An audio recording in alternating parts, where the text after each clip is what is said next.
안녕하세요. 아이스인비어의 아이비입니다.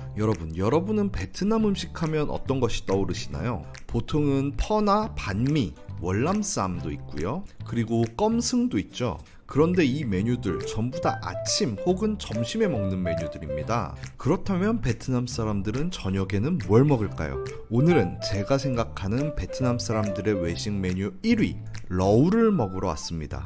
여기는 홍콩이라고는 써있고 벽도 홍콩 영화 포스터와 홍콩 거리로 꾸며놨는데 홍콩에도 샤브샤브는 많으니까 홍콩 스타일의 베트남 맛집인가 싶네요. 아까 말씀대로 여긴 일종의 샤브샤브인데요. 무한 리필은 아니고 가져간 만큼 돈을 내는 시스템으로 되어 있어요. 저희는 진짜 베트남의 기분을 느껴보기 위해서 안쪽이 아닌 바깥쪽에 자리를 잡았고요. 의자가 좀 작긴 했지만 이게 진짜 베트남 아니겠습니까? 안에 들어갈 재료는 여기에 전부 있었는데요. 주로 어묵이 많이 있고 생선도 있고 새우도 있고 그리고 고기도 있네요. 근데 주로 어묵이 많고 딴 건 적어요. 그만큼 이 가게가 저렴한 편이라는 거겠죠? 이거 팩에 들어있는데 이건 뭘까요? 소고기 같긴 한데 어느 부위인지는 확실히 잘 모르겠습니다. 그리고는 어묵을 담기 시작하는데 어묵 종류가 굉장히 다양하네요. 그런데 베트남에서 어묵 드실 때 좀 조심하셔야 하는 점은 우리나라 같은 경우에는 어묵을 만들 때 주로 바다에서 나는 흰살 생선을 사용하잖아요. 그런데 제가 봤을 때 베트남 같은 경우에는 민물에서 나는 흰살 생선을 사용하는 경우도 있는 것 같더라고요. 그렇다면 뭐가 문제냐? 어묵에서 흙맛이 납니다. 그 민물 생선 특유의 흙맛. 베트남 사람들 같은 경우에는 그런 흙맛을 먹는데 아무런 거리낌이 없더라고요. 그런 부분을 잘 고르셔야 되는데 겉으로 봐서는 알 리가 없죠. 그냥 먹고 당하는 수밖에 없는데 그나마 안에 치즈가 들어있는 경우에는 민물 생선이 아닌 것 같았어요. 안에 치즈가 들어간 것 같은 거를 주로 노리시면 되는데 이거 혹시 뭔지 아시는 분 있나요? 저는 전혀 모르겠네요. 이렇게 꼬치들을 테이블로 가져오게 되면 이런 식으로 테이블 세팅이 되어 있고요. 이 중에서 왼쪽에 있는 것 중에서 안 드실 거는 안 드시면은 돈이 안 나옵니다. 저희는 먼저 국물을 내기 위해서 야채와 버섯을 먼저 넣었는데요.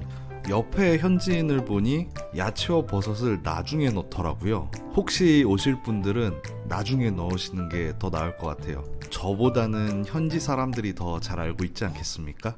국물이 끓기 시작하면 이렇게 꼬치를 넣었는데 옆에 현지인 테이블을 보니까 꼬치를 빼서 넣더라고요. 근데 지금 와서 생각해 보니까 빼서 넣는 게 맞는 것 같기는 해요. 왜냐면 이렇게 넣으니까 밑은 익었는데 위에는 안 익는 경우가 굉장히 많더라고요.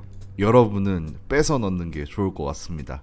그리고 주문서에 소주가 있어서 소주를 시켰는데 그냥 저는 소주 주세요 라고 했는데 좋은데이 복숭아 맛이 나왔어요. 남자랑 둘이서 좋은데이 복숭아 맛을 먹다니.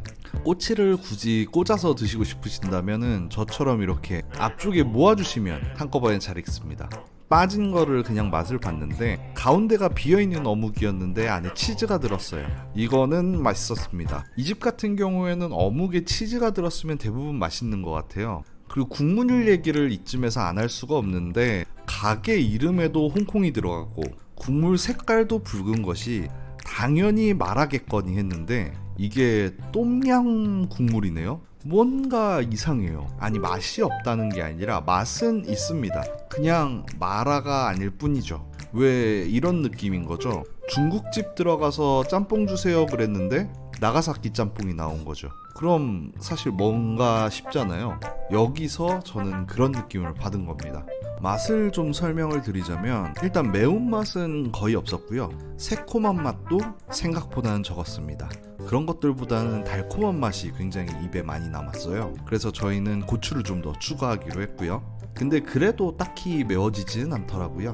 저 개인적으로는 이 동그란 어묵이 가장 맛있었는데요. 바다 생선을 쓴 것처럼 비린내가 전혀 없었고 안에 하얀 치즈가 박혀 있었는데 어묵이랑 치즈랑 같이 먹으니까 굉장히 맛있더라고요.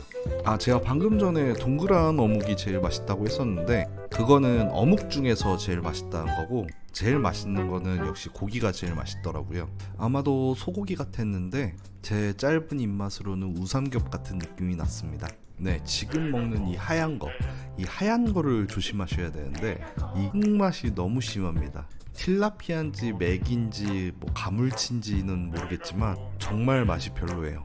근데 또 맛있는 흰색도 있거든요. 정말 구별하기가 쉽지 않습니다. 그리고 이게 뭔지 정말 궁금했는데요. 소 내장인 것 같기도 하고 아니면 그냥 젤라틴인 것 같기도 하고 아니면 뭐 돼지 껍데기 같은 것 같기도 하고요. 이게 뭔가 싶은데 생각보다는 맛이 나쁘지 않아서 저는 괜찮았습니다. 이거 같은 경우에는 안에 날치알인지 청어알인지가 들어있더라고요. 뭐 그럭저럭 맛있었습니다. 요거는 추천 메뉴인 것 같아요. 얘는 오징어입니다. 오징어인데 우리가 흔히 먹는 오징어는 아닌 것 같았고 오징어라기보다는 맛이 한치에 가까웠어요. 아무래도 바다에서 잡히는 종류가 달라서 맛이 다른 것 같은데 뭐 무늬 오징어 같은 건 아닌 것 같고 아마 한치가 맞는 것 같습니다. 처음에 담아간 걸 어느 정도 먹었기 때문에 저희는 2차를 뛰러 왔는데 아까 말씀드린 것처럼 가장 맛있는 건 이 우삼겹처럼 생긴 고기였어요. 우삼겹인지 차돌박인지는 잘 모르겠지만 어쨌든 이걸 가장 많이 담았습니다. 이게 재밌는 게 제가 여기 두 번째 왔는데 여기 가짜 새우 보이시죠? 이게 새우가 아니라 새우 모양 어묵이에요.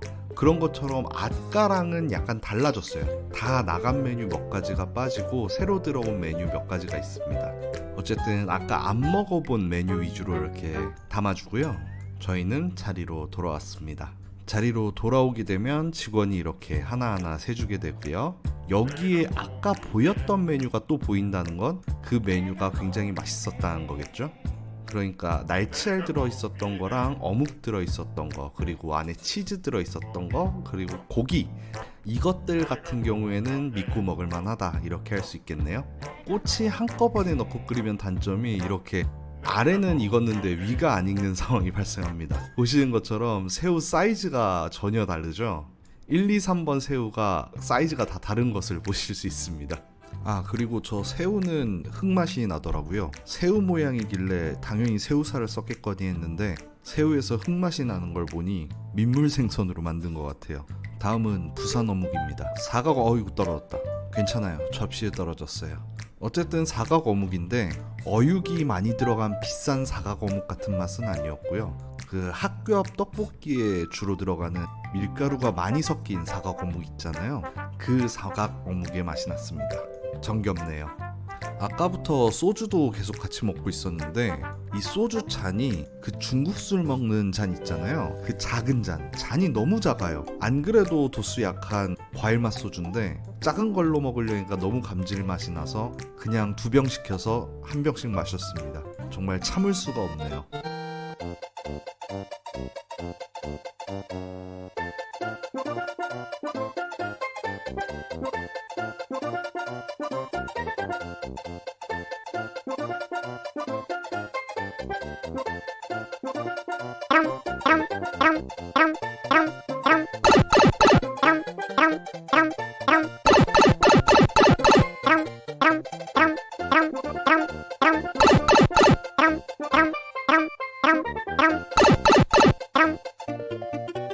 네, 저희는 꼬치 34개 그리고 소주 2병 해서 한 4만원 조금 넘게 나왔네요. 자, 어떻게 베트남 사람들이 저녁 외식 메뉴로는 뭘 먹는지에 대한 궁금증이 좀 풀리셨나요?